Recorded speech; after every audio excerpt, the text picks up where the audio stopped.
Objetos fosilizados. Los, los objetos sacados del interior de la Tierra que llegan a exponerse en los museos son lo que, en su mayoría, se enfrentan a todas las bases de lo establecido por la ciencia oficial. Son los conocidos como objetos fuera del contexto, llamados en lengua inglesa como OPS o OPARS, que ponen en tela de juicio la mayoría de la base científico-histórico. Desgraciadamente, muchos objetos han desaparecido o los han dejado desaparecer por ser demasiado molestos, y de la mayor parte solo nos queda su descripción en el momento del descubrimiento. Pueden ser considerados como bromas, es posible, pero por publicar su hallazgo con honradez y valor, la gente respetable solo se ha ridiculizado. La mayoría de las veces los hallazgos fortuitos tuvieron testigos. Por último, cuesta trabajo imaginar a bromistas molestándose en incrustar objetos en la roca, sin descubrir nunca, únicamente para perturbar a los científicos y que salgan sus obras en revistas científicas de poca credibilidad. He aquí algunos de estos descubrimientos considerados imposibles. Durante el siglo XVI, en el año 1572, un clavo de hierro de 18 centímetros fue encontrado en la roca de una mina del Perú. Se regaló de recuerdo al virrey español del Perú. La antigüedad de la capa geológica de donde se había sacado se estima entre 75.000 y 100.000 años. Entre 1786 y 1788, cerca de Aix-Provence, varios hallazgos se hicieron en una cantera de material calcáreo, donde la capa de rocas alternan con estratos de arena y arcilla. A unos 15 metros debajo del nivel del suelo, en una capa de arena, unos obreros encontraron primeros trozos de columnas y bloques tallados. Luego más abajo, piezas metálicas parecidas a monedas, mangos de herramientas de madera petrificada, una gran tabla de madera también petrificada. El conjunto tendría 300 millones de años, si se admiten las teorías clásicas de la geología en cuanto a la formación de las rocas y el plazo de petrificación. En el año de 1844, en Escocia, entre los ríos Duet y Rutherford, a 2.5 metros de profundidad, unos obreros encontraron un hilo de oro incrustado en la roca. Fue expuesto en la sede del periódico local, el Kelso Chronicle. Otro clavo de hierro fue encontrado a mediados del siglo XIX, del año 1845, en un bloque de piedra de la cantera escocesa de Kingsdown. Su cabeza medía 2.5 centímetros. Estaba en contacto con una capa de grava y se veía ligeramente corroída, mientras el resto del clavo seguía incrustada en la roca. En 1851, en Dockers, Massachusetts, durante una operación en una mina, las dos partes de un vaso fueron arrancadas de una roca que había sido dinamitada. El vaso medía 11.3 centímetros de alto. Era de aleación de zinc con una fuerte proporción de plata, según lo que parece. Estaba decorada con delicadeza. Su antigüedad estimada fue de 100.000 años. En aquella época viajó de museo en museo para terminar desapareciendo. Ese mismo año, en el mismo estado, en Springfield, el señor DeWitt rompió por accidente un trozo de cuarzo aurífero que había traído de California. En el interior se encontraba un clavo de hierro forjado de 5 centímetros, ligeramente corroído, derechísimo y con una cabeza perfectamente formada. La piedra tenía cerca de 1 millón de años.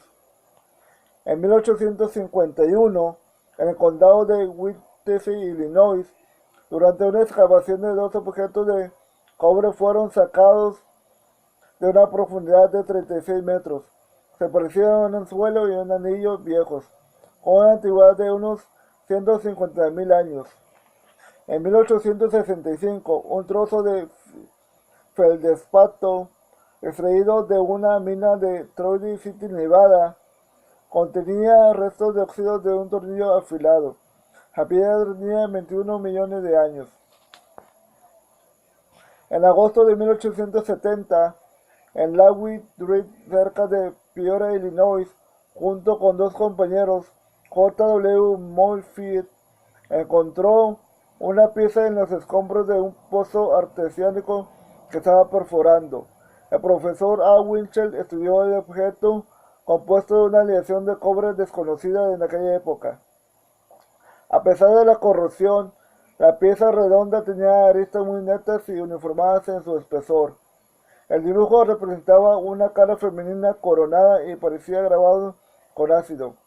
En la otra cara, un animal de orejas largas y puntiagudas, con una larga cola deshichada, venía acompañado de otro parecido a un caballo.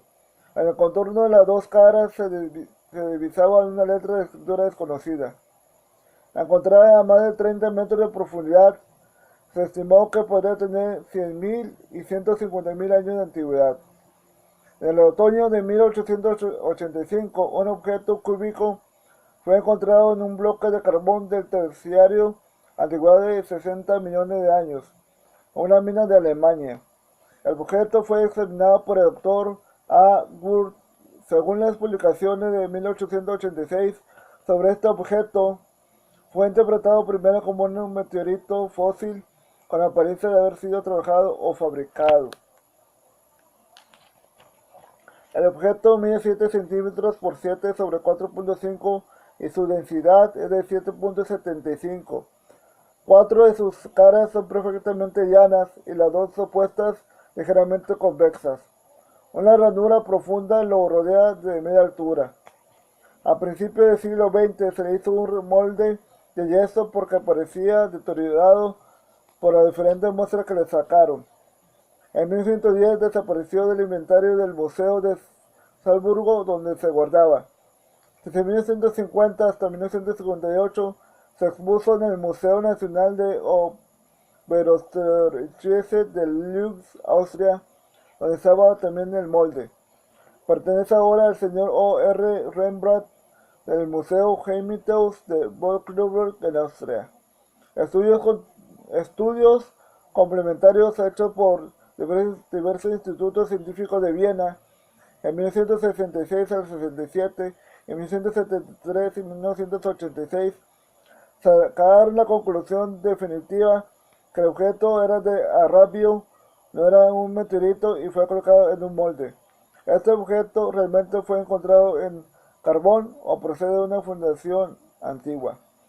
En 1891, en Morville, Illinois, al romper un bloque grande de carbón, la señora S. W. Cool encontró una cadenita de oro de unos 25 centímetros de largo, cuyas extremidades aparecían atrapadas en dos trozos distintos. En 1912, Thomas, en Oklahoma, mientras alimentaban con carbón el horno de su central, un obrero rompió un trozo grande que contenía un jarro de hierro. En 1937, en Pensilvania, al limpiar las cenizas de carbón de una estufa, una mujer encontró en ellas una gran cuchara de cerámica. En 1961, los tres copropietarios de una tienda de minerales en Orange, California, cuando explotaban en los montes Coso, hallaron una geoda curiosa. La ganga exterior de la geoda es de arcilla endurecida, chinas, fragmentos de conchas fosilizadas y contiene dos objetos semejantes a un clavo y una rondana. En el interior, un cilindro de cerámica estaba atrapado un manguito hexagonal de madera petrificada. Unos fragmentos de cobre separan las dos piezas. En el medio del cilindro está insertada una varilla metálica de 2 milímetros de diámetro. El objeto tendría una antigüedad que varía de entre 250.000 y 500.000 años y fue expuesto durante 3 meses en Independence, en el Museo de la Eastern California. En 1969 fue vendido por $25.000. En África del Sur, en Transvaal Occidental, cerca de Ottosdale, unos mineros en un periodo de 30 años han extraído unos 200 objetos metálicos esferoides.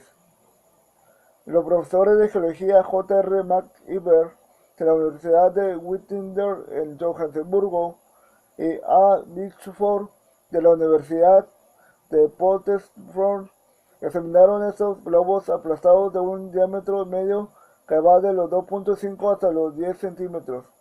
Los esferoides son de color azul de acero con, con reflejos rojos y salpicados de flamantes blancos.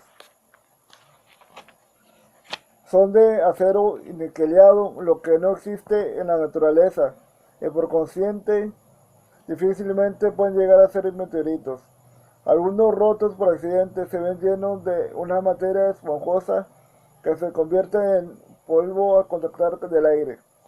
Estos globos provienen de una capa rocosa con antigüedad geológica que se estableció en 2.8 a 3.000 millones de años, confirmado con técnicas de fecha isotópica.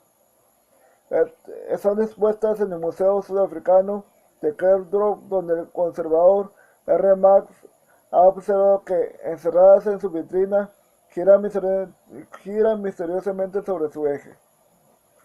Para la mayoría de los científicos, el simple hecho de examinar uno de estos artefactos significa afianzar las teorías heréticas. Es lógico que si hallamos objetos fabricados, también deberíamos encontrar huellas de sus creadores. Pero, ¿dónde están estas huellas?